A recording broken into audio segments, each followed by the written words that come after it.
igama lami nguBusisiwe Nkwanyana, ngihlala eDobsonville Extension 3. Ngiqale i-agriculture ngo-2015.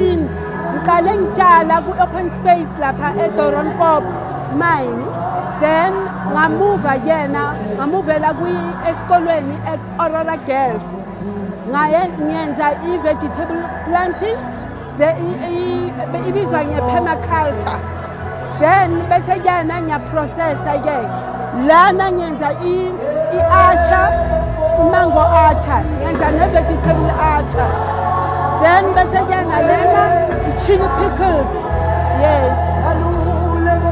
Then bese kuba kune-tomato jam, bese kune-mixed fruit jam. So i-tomato jam ngiyawatshala amatamati, then bese ngiyawayenza i-jam, ngiyaprocessa. It's not easy. I don't want to lie, it's not easy. The journey that I walked is not easy, but I'm getting there. Because sekusele kancane ukuthi ngifake ama-products ema-shop, kuma-retail shop, like abo-Shoprite, abo-Pick n Pay, nase-Woolworths.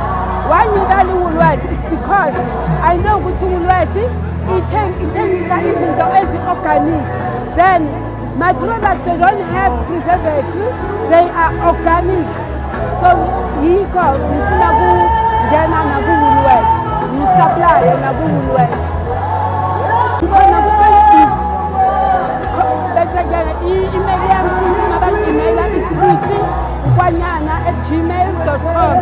Then bayangifonela-ke 078 584 1141.